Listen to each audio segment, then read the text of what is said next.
mí me toca abordar el aspecto jurídico de la historia clínica y de la historia clínica electrónica nacional.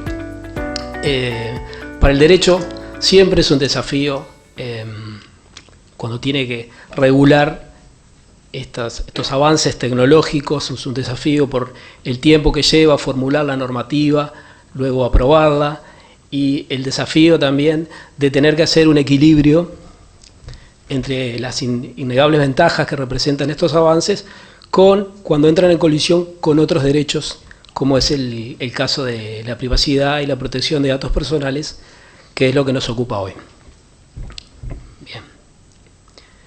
Bueno, yo voy a hablar de dos temas en concreto. Lo primero que voy a hacer es hablar de la historia clínica electrónica en términos generales y ver si este nuevo formato implica nuevas obligaciones o son las obligaciones ya conocidas, pero que tienen que ser cumplidas de una manera diferente. Y luego voy a hablar en segundo término de la historia clínica electrónica nacional, fundamentalmente todo el proceso jurídico hasta llegar a la solución que tenemos hoy con la aprobación de la reciente normativa. Bien, la historia clínica electrónica tuvo un reconocimiento muy temprano en Uruguay, hace prácticamente 30 años que ya se reconocía su validez y eficacia en el decreto de las obligaciones de los médicos del año 92, primero fue para el sector público, luego se amplió al sector privado, y en el año 2003 ya teníamos un decreto que específicamente regulaba la historia clínica electrónica. Bien. Luego, en una segunda etapa, tenemos la ley 18.335, que regula la historia clínica con carácter general, que fue reglamentado por el decreto 274 del 2010, y que establece la historia clínica electrónica como una opción a la historia clínica en el formato tradicional en papel. Por último, tenemos la regulación de la historia clínica electrónica ya en el marco de la historia clínica electrónica nacional, que son las normas que están en tercer lugar. Luego tenemos otro grupo de normas con especial relevancia al tema que nos ocupa hoy, que son las leyes 18.331, que es la Ley de Protección de Datos Personales, que es del año 2008, la Ley 18.600 del 2009, que es la Ley de Documento Electrónico y Firma Electrónica, y la ley que aprobó el Código de Ética del Colegio Médico, que tiene muchas normas vinculadas a la historia clínica. Bueno, vamos a ver algunas definiciones.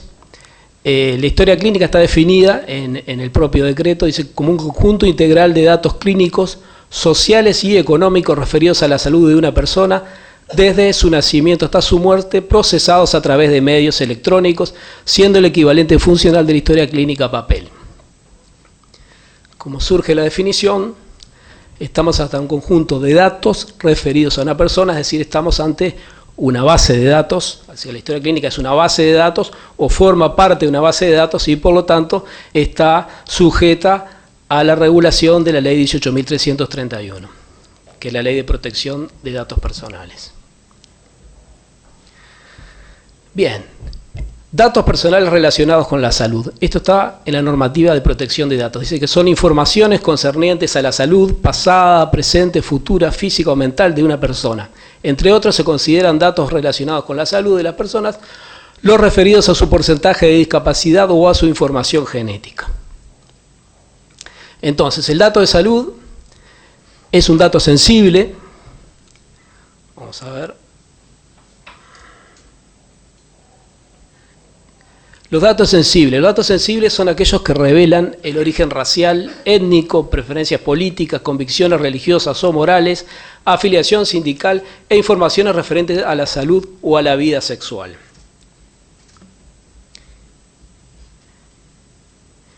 Y como dato sensible es un dato especialmente protegido por la ley. ¿Eso qué significa? Los datos sensibles son especialmente protegidos ya que revelan los aspectos más íntimos de la persona y su tratamiento inadecuado puede afectar significativamente sus derechos, provocando discriminación y rechazo. Entonces, ¿cuál es la regla para el tratamiento de datos sensibles? es que nadie puede ser obligado a proporcionar datos sensibles y además que se requiere el consentimiento expreso y escrito del titular para su tratamiento. Esa es la regla general. También se admite, como excepción, su recolección y tratamiento cuando medien razones de interés general autorizadas por ley, cuando el organismo solicitante tenga mandato legal para hacerlo y cuando el tratamiento se realiza con finalidades estadísticas o científicas cuando se disocien de sus titulares. Bien, como recién veíamos, en principio está prohibido el tratamiento de los datos sensibles, pero los datos de salud tienen una excepción en la propia ley de protección de datos personales, que es la siguiente. Dice: los establecimientos sanitarios públicos o privados y los profesionales vinculados a la ciencia de la salud pueden recolectar y tratar los datos personales relativos a la salud física o mental de los pacientes que acudan a los mismos o que estén o hubieran estado bajo tratamiento de aquellos, respetando los principios del secreto profesional, la normativa específica y lo establecido en la presente ley. Bueno, acá tenemos de la normativa específica. En primer lugar, tenemos que referirnos a la ley que regula la historia clínica con carácter general, y quiero destacar dos normas. Primero, que llevar una historia clínica es un derecho del paciente, pero además es un deber del equipo y las instituciones, ¿no? Eso por lo que recién veíamos que nadie puede ser obligado a suministrar datos sensibles. Bueno, si está en una instancia de atención y la persona acude a ser asistido, tiene que suministrar al equipo información cierta, precisa, completa de su proceso de enfermedad, así como de los hábitos de vida adoptados, ¿no? O sea, estamos en una excepción a la regla general. Vamos a ver entonces las obligaciones que hay que tener en cuenta en el manejo de la historia clínica en su formato electrónico.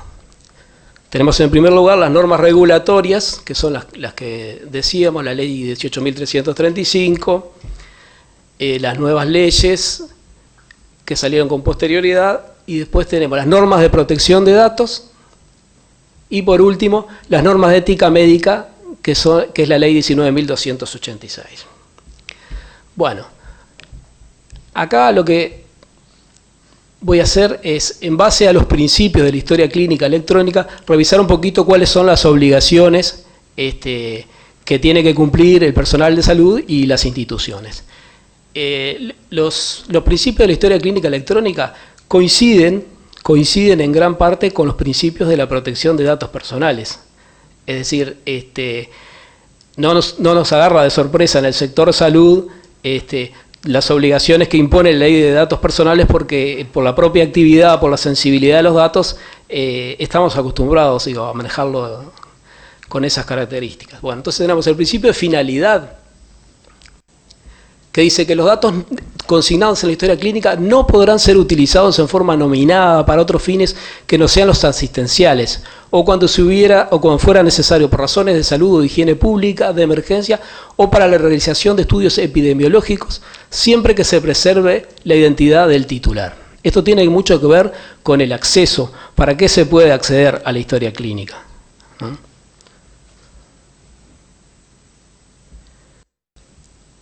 El principio de veracidad, bueno, que los datos tienen que ser veraces, exactos, y no podrán ser alterados sin que se quede registrada la modificación de que se trate y su autor, aun en el caso que ella tuviere por objeto subsanar un error. Esta es una característica especial con relación a los datos personales, porque los datos personales pueden ser corregidos. En el caso de la historia clínica pueden ser corregidos, ¿no? cuando exista error, pero tiene que quedar establecido la corrección, o sea, tiene que quedar la trazabilidad de la corrección, no se pueden borrar los datos. Esto suele pasar porque es muy común que aparezca algún paciente que ve la historia clínica y quiere que borren algo. Bueno, no se puede borrar la historia clínica, está claramente establecido en la normativa. Lo que hay que hacer es un nuevo asiento y que quede todo registrado, la modificación, quién lo hizo, en qué momento.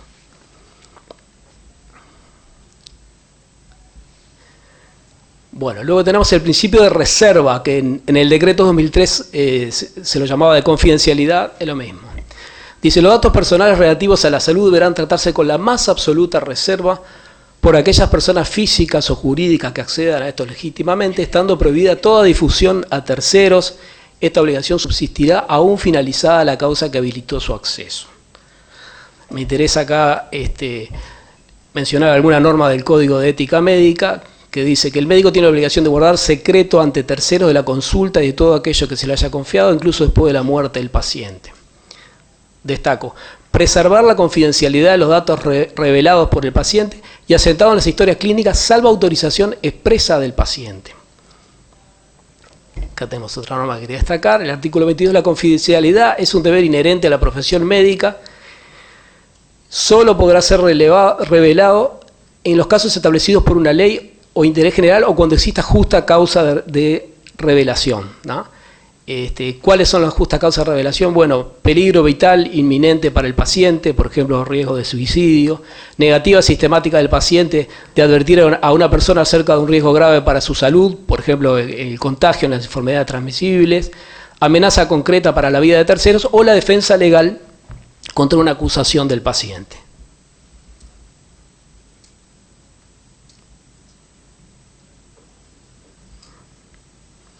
Bien. La accesibilidad. El titular de los datos tendrá en todo momento derecho a conocerlos y que le sean explicados. Bueno, no obstante, en casos excepcionales, a juicio del médico tratante y bajo su responsabilidad como parte del proceso de atención, podrán establecerse restricciones parciales o temporales. Eso está en la Ley de Derechos y Deberes del Paciente. Bien.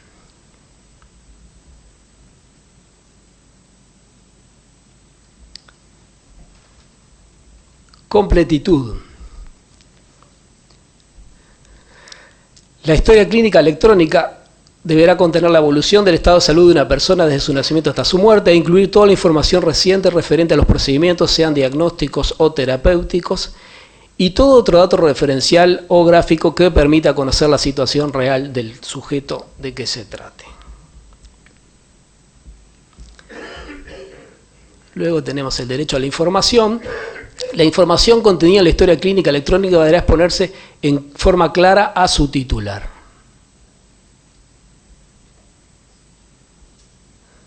Bueno, luego hay otras obligaciones, que estas sí son de la Ley de Protección de Datos, pero que vemos que tiene plena aplicación para la historia clínica, como base de datos de qué se trata. El principio de legalidad. No, eso es. Se me fue. Ahí está. El principio de legalidad. El tratamiento de datos personales, en todo caso, requiere que exista una base de legitimación. ¿Por qué yo trato de datos personales? Tengo que tener una justificación. En nuestro derecho, la base de legitimación para el tratamiento de datos personales es el consentimiento. Es el consentimiento. Pero existen excepciones, ¿no? La seguridad de la información, bueno, también esto cobra una nueva dimensión. Acá pude establecer responsabilidad proactiva, cobra una nueva dimensión ahora con la modificación de protección de datos que ocurrió el año pasado. Bueno, muy sensible.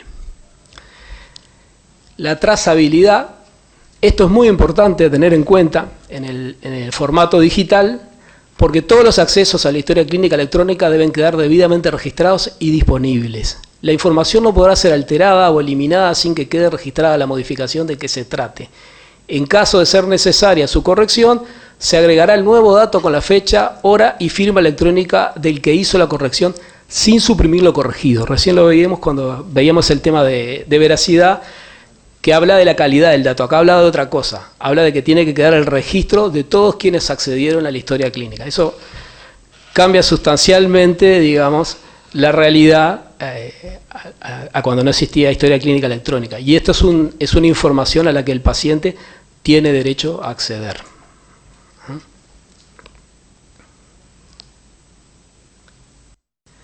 Bien, por último puse lo de la responsabilidad proactiva. La responsabilidad proactiva es producto de una modificación de la Ley de Protección de Datos Personales que se aprobó el año pasado, empezó a regir el 1 de enero del 2009, que fundamentalmente lo que cambia es la manera en que se tiene que salvaguardar la información de datos personales. Impone a los responsables, que en este caso son las instituciones de asistencia médica, de adoptar las medidas técnicas y de procesos que aseguren que los datos son tratados de acuerdo a la ley de protección de datos y tengan la posibilidad de demostrarlo. Eso viene a ser la responsabilidad proactiva. Eso puede implicar designar un delegado de protección de datos, evaluar el impacto que puede tener los riesgos. Es una responsabilidad basada en la gestión del riesgo, ¿no?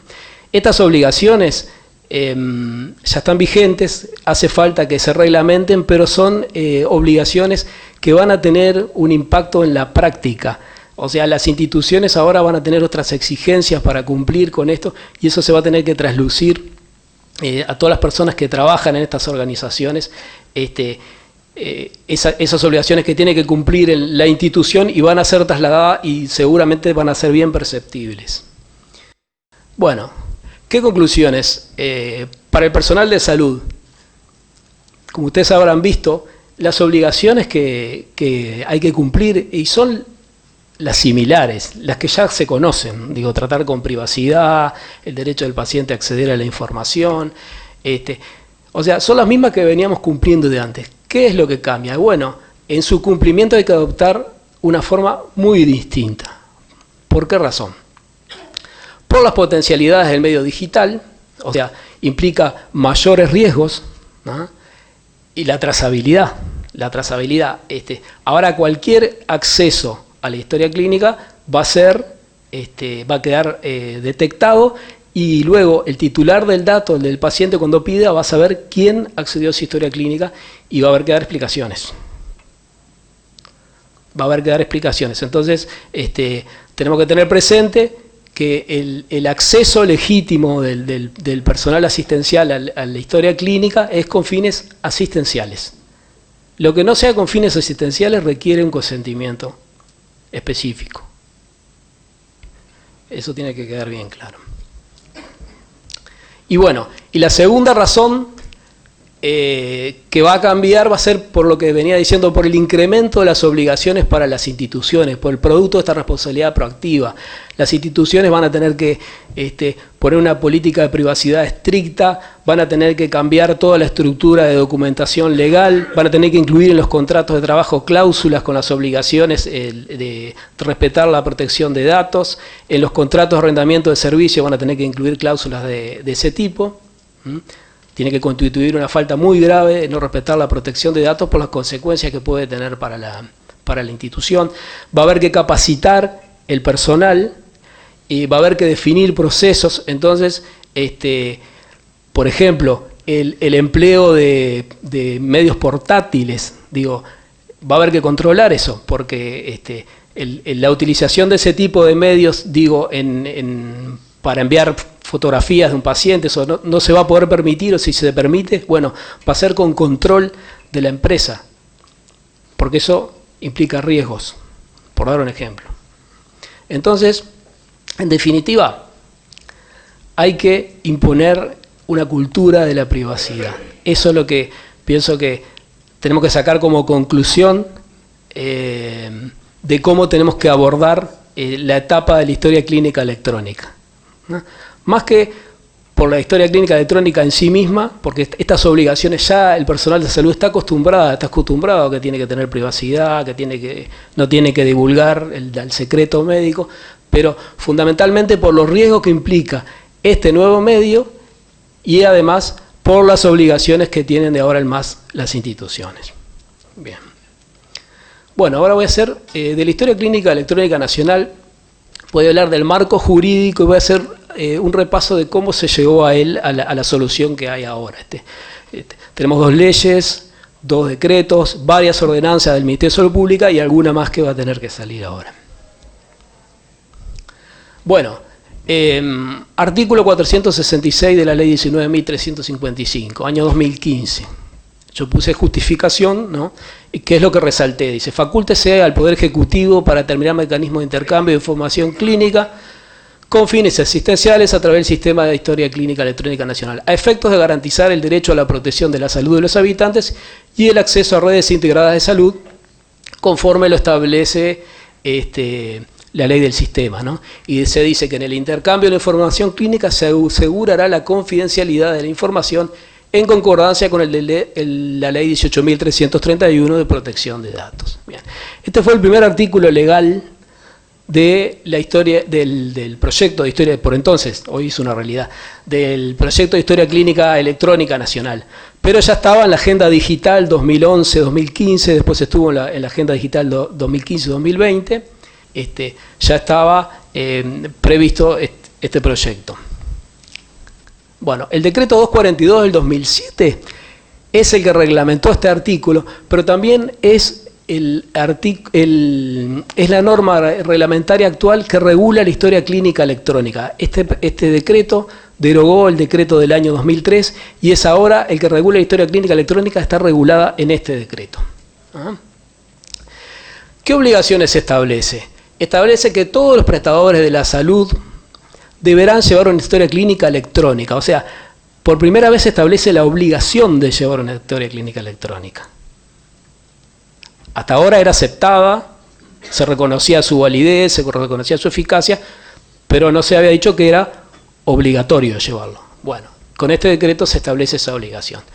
Luego, se establece como otra obligación que todas las instituciones con competencias legales en materia de salud públicas y privadas deberán utilizar la plataforma de historia clínica electrónica nacional. Es decir, se establecía la obligación de que las instituciones se conectaran a la historia clínica y emplearan este sistema. Algunas implicaciones prácticas, bueno, el empleo de la plataforma y de la red salud iba a implicar un intercambio de información clínica. ¿Ah? Eso implicaba para las instituciones. Intercambio de información clínica es una comunicación de datos, de acuerdo a la ley de protección de datos. Toda revelación de datos realizada a una persona distinta al titular es una comunicación de datos. Al principio no entendíamos mucho cómo es esto, si los datos y dónde iban a quedar guardados, si iban a quedar guardados fuera de la institución, en la nube, dentro de la institución. Bueno, eso ya está aclarado. Los datos quedan en la institución, el responsable de la seguridad de esos datos es la propia institución, más allá de que se haya empleado una red donde... pero el hecho de disponibilizar los datos, de la posibilidad de abrir esa ventana para que puedan desde otras organizaciones acceder a los datos en una instancia asistencial, eso es una comunicación de datos desde el punto de vista de la ley de protección de datos. Entonces, ¿cuál es la regla en la comunicación de datos? Bueno, para comunicar datos, la regla es que para el cumplimiento de los fines, tiene que ser para el cumplimiento de fines directamente relacionados con el interés legítimo del emisor y del destinatario. Y la segunda regla es que es con el previo consentimiento del titular. Esa es la regla general. ¿Bien? ¿Cuáles son las excepciones al consentimiento? Que lo disponga una ley de interés general. En los supuestos del artículo 9. El artículo 9 es el que establece el principio del previo consentimiento informado. Como yo les decía, en nuestro derecho, el previo consentimiento es la regla general para el tratamiento de datos personales. Este concepto en el derecho europeo ya está superado. Digo, el consentimiento informado es una de las distintas bases de legitimación. En la forma que está nuestra normativa, no hay duda que la regla es el previo consentimiento informado, pero existen excepciones, que son, por ejemplo, estas, ¿no? Después, cuando se trate de datos personales relativos a la salud y sea necesaria su comunicación por razones sanitarias, de emergencia o para la realización de estudios epidemiológicos, preservando la identidad de los titulares mediante mecanismos de disociación adecuados cuando ello fuera pertinente. Y bueno, la última es que se hubiera aplicado un proceso de disociación de la información de modo que los titulares de los datos no sean identificables. Cuando los titulares de los datos no son identificables, bueno, deja de, si se hace de una forma irreversible, deja de estar bajo regulación de la Ley de Protección de Datos Personales, porque lo que la Ley de Protección de Datos Personales protege son los datos que se pueden identificar a una persona determinada. Cuando el dato se anonimiza, ya deja de tener esa condición y por tanto no está regida por esta ley. Bien. Teniendo en cuenta esto, ¿qué cuestionamientos jurídicos se suscitaron en ese momento cuando salió este decreto? Bueno, el primero, la obligatoriedad de llevar una historia clínica electrónica. ¿Qué sucede? Teníamos una ley vigente, la ley 18.335, que establecía una opción. Decía que la historia clínica puede ser electrónica o escrita, refiriéndola en formato papel. Entonces teníamos una ley que nos da una opción y tenemos un decreto que nos dice que es obligatorio una de las opciones. Eso fue un primer tema que generó algún cuestionamiento. Segundo, la obligatoriedad de la utilización de la historia clínica electrónica. Surgía del artículo 466 ese que vimos, no está muy claro, dice, y además para que este 2 fuera obligatorio tenía que ser obligatorio el primero, y no estaba en una ley tampoco. Y por último, vinculado a todo esto, como recién veíamos, el principio general para que el responsable de los datos pueda comunicarlos es el previo consentimiento de informado. Entonces, las instituciones sintieron, ¿cuál era la legitimación de ellos para hacer esa comunicación de datos? Nosotros entendíamos que un decreto no era una norma que tenía el rango necesario para que esto fuera obligatorio. Bien, producto de los espacios de diálogo que siempre tuvo Salud UI con las instituciones, hubo muchos intercambios, y bueno, salió una nueva ley, ¿no? Que es la ley 19.670, donde se incluyó el artículo 194. Nuevamente establece un fundamento, dice garantizar el derecho a la protección de la salud y el acceso a redes integradas de servicios de salud, de conformidad con la ley del sistema. Las entidades prestadoras de servicios de salud deberán incorporarse al Sistema de Historia Clínica Electrónica Nacional. Las personas quedarán incorporadas a este sistema a través de la registración de su información por parte de la entidad prestadora. En el tratamiento de los datos se debe dar cumplimiento a la ley de protección de datos y sin perjuicio, obviamente, del artículo 302, que es el que establece el secreto profesional, ¿no? Y luego dice, toda persona en cualquier momento podrá oponerse al acceso a su información clínica a través de la plataforma, manifestación que será revocable.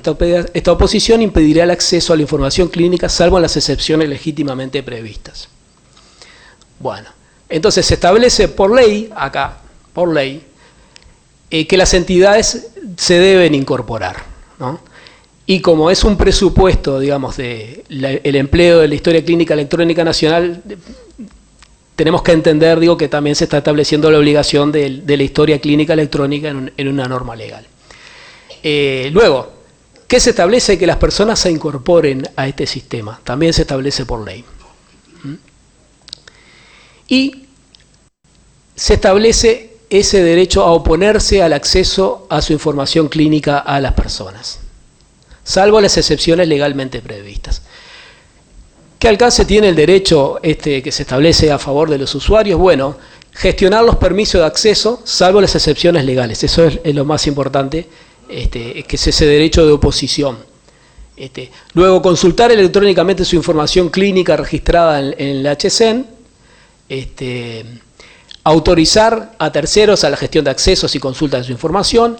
Y 4, consultar quienes han tenido acceso a su información a través de la historia clínica electrónica nacional, lo cual es muy importante, es el empoderamiento, del titular de los datos, que es un principio en protección de datos. Bien, en definitiva, las instituciones de salud, la comunicación que tienen que hacer, ¿cuál es la legitimación? Bueno, lo que tienen que hacer las instituciones es por cumplimiento de una obligación legal. Se estableció en una ley que las instituciones tenían que conectarse y bueno, esa viene a ser la legitimación que tienen las instituciones. Luego, a los usuarios lo que se le reconoce es un derecho de oposición al acceso, ¿ah? Limitado por excepciones legales. ¿Bien? Esta es la solución legal, que es lo que se aspiraba, lo que se solicitaba era tener una solución legal.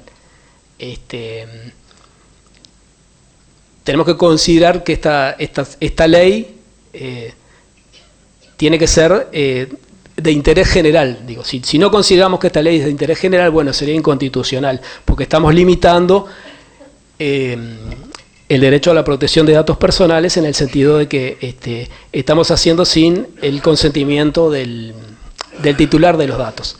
El derecho de oposición no es un consentimiento, presunto ni tácito.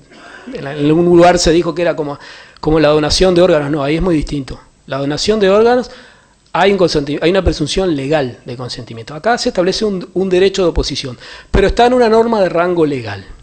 Entonces, podrá ser satisfactorio, haber alguna opinión a favor y otras en contra, pero esta es una solución, la solución jurídica que tiene la Historia Clínica Electrónica Nacional, y está en una norma legal.